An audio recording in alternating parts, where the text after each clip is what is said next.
21 days of unlocking the success secret of alpha leaders. So இன்னைக்கு டே 3. இன்னைக்கு நம்ம பார்க்க போற லீடர் யாருன்னா இலான் மஸ்க். நம்ம டே 1ல இலான் மஸ்க் பத்தி தான் பார்த்தோம். இன்னைக்கு டே 3, இன்னைக்குமே இலான் மஸ்க் பத்தி தான் பார்க்க போறோம். ஏன்னா இலான் மஸ்க் கிட்ட இருக்கிற சீக்ரெட்ஸ் வந்து நிறைய சீக்ரெட் இருக்கு. அத இனில இருந்து டெய்லி ஒரு ஒரு எலான் மஸ்கோட சக்சஸ் சீக்ரெட்டை பார்க்க ஆரம்பிப்போம். ஸோ இன்னைக்கு டே 3ல நம்ம இன்னைக்கு என்ன மாதிரியான சீக்ரெட் பார்க்க போறோம்னா unstoppable drive. So Elon Musk வந்து எதுவுமே ஸ்டாப் ஆகாது. லைக் அவரோட ஸ்பேஸ் கிராஃப்ட் வந்து வெடிச்சப்பயுமே அடுத்து அவர் எப்படி அதை சரி பண்ணலாம் தான் அவருக்கு இருந்து தவிர்த்து அப்செட் ஆகி டவுன் ஆகி அவர் என்னைக்குமே சோர்ந்து போய் உட்காரவே இல்லை. அதுக்கான ஆரம்ப புள்ளி எதுவா இருந்துச்சுன்னா அவரோட சைல்ட்ஹுட் தான். ஃபர்ஸ்ட் இது நான் வந்து அவரோட சைல்ட்ஹுட் அவர் நிறைய இன்டர்வியூஸ்ல அவர் சைல்ட்ஹுட் பத்தி சொல்லியிருக்காரு. அவரோட சைல்ட்ஹுட் வந்து நார்மலான சைல்ட்ஹுட் கிடையாது. He was living with parents who got separated. So அவரோட தந்தையோட தான் இருக்கிறதுக்கான ஆப்பர்ச்சுனிட்டிஸ் வந்து நிறைய இருந்துச்சு. ஸோ அந்த மாதிரி இருக்கும்போது அவர் தந்தை வந்து சவுத் ஆப்பிரிக்கால இருந்திருக்காரு. ஸோ சவுத் ஆப்பிரிக்கால இருந்திருக்கும் போது இவர் ஸ்கூல் டைம்ல ரொம்ப புல்லிங் வந்து ஃபேஸ் பண்ணியிருக்காரு. புல்லிங்ன்றது வந்து தமிழ்நாட்டுல நம்மளுக்கு நிறைய பேருக்கு அவங்களும் நம்ம ஃபேஸ் பண்ணியிருக்க மாட்டோம். நம்மளுக்குமே இருந்திருக்கும், சில சில கலை இருந்திருக்கும். நம்மள நிறைய பேர் வந்து புல்லி பண்ணியிருப்பாங்க. நம்மளோட பிசிக்கல் அப்பியரன்ஸ் இல்ல நம்மளோட வீக்னஸ் என்னவா இருந்துச்சோ அதை வச்சு நம்மள நிறைய பேர் புல்லி பண்ணியிருப்பாங்க. பட் இந்த வெஸ்டர்ன் கண்ட்ரீஸ் இது புல்லிங்ன்றது வந்து ரொம்ப சிவியரா இருக்கும். அதனால நிறைய பேர் உயிர் இழந்திருக்கவும் இது இருந்திருக்கு, நிறைய ஸ்டாட்டிஸ்டிக்ஸ் இருந்திருக்கு. அந்த மாதிரி ஒரு சிவியரான புள்ளி வந்து இலான் மஸ்க் ஃபேஸ் பண்ணியிருக்காரு. அவர் ஒரு ஃபர்ஸ்ட் பெஞ்சர்.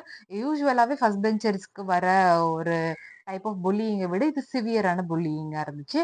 அவரு யார்கிட்ட போய் அடைக்கலம், ஆஸ் யூஷுவல் ஒரு குழந்தை யார்கிட்ட போய் அடைக்கலம் தேடும்னா அவங்களோட தாய் தந்தை கிட்ட தான். தந்தை கிட்ட அவரோட கார்டியனா இருந்தது அவரோட தந்தை தான். தந்தை கிட்ட அவரோட அடைக்கலம் லைக் போய் சொன்னப்போ அவர் தந்தை என்ன சொன்னாருன்னா, நீ வீக்கா இருக்க, நீ எதுக்குமே லைக் கிடையாதுன்னு சொல்லி அவரோட வேதனையில இன்னமும் அவர் வேதனை தான் சேர்த்தாரு.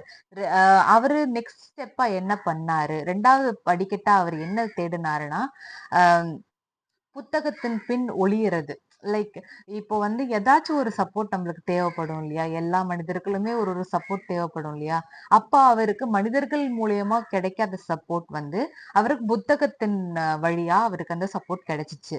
ஸோ அவருக்கு ரொம்ப பிடிச்ச சைல்ட்ஹுட்ல அவருக்கு ரொம்ப பிடிச்ச புத்தகம் என்னன்னா என்சைக்ளோபீடியா பிரிட்டானிக்கா. ஸோ அதுதான் அவருக்கு பிடிச்சமான புத்தகம். அது அவருக்கு அடிக்டிவா இருந்துச்சு. எப்படி நம்ம வந்து போனுக்கு அடிக்டா இருக்கோம், இல்ல ஒரு ஏதோ ஒரு விஷயத்துக்கு வந்து நம்ம வந்து அது பண்ணா நம்மளுக்கு ரிலாக்ஸேஷனா இருக்கும். ஸோ அந்த மாதிரி அவருக்கு அந்த அந்த என்சைக்ளோபீடியா படிக்கிறது ஒரு அடிக்டிவா இருந்திருக்கு. ஸோ இத அவர் நிறைய இடத்துல மென்ஷன் பண்ணியிருப்பாரு. அதுதான் அவரோட ஆரம்ப புள்ளியா இருந்து இந்த மாதிரி கிரேசியஸ்ட் ஐடியாஸ் வந்து வர்றதுக்கான காரணமா இருந்துச்சு. பிளஸ் அவருக்கு வந்து ப்ராப்ளம் சால்விங் ஸ்கில்ஸ் அந்த புக்கு மூலியமா அவருக்கு வர ஆரம்பிச்சிச்சு. It is his super power now. 3வது விஷயம் என்னன்னா அவரோட alpha move. First alpha move at age of 12. 12 வயசுல அவரோட ஃபர்ஸ்ட் ஆல்பா மூவ் என்னென்னவா இருந்ததுன்னா ஒரு கேமை டெவலப் பண்ண ஆரம்பிச்சாரு. அந்த புத்தகத்தின் படிக்கிறது மூலியமா அந்த ப்ரோக்ராமிங் என்னது அப்பதான் அந்த இன்டர்நெட்ன்ற விஷயம், ப்ரோக்ராமிங்ன்ற விஷயம், கம்ப்யூட்டர்ன்ற விஷயம் எல்லாமே ஸ்டார்ட் ஆகுது. அது அப்பதான் பழக்கப்படுறோம். அப்பவே அவர் வந்து அதுல என்ன இருக்குன்றத ஆராய ஆரம்பிச்சாரு. அது அவருக்கு ரொம்பவும் பரிச்சயமாக ஆரம்பிச்சது.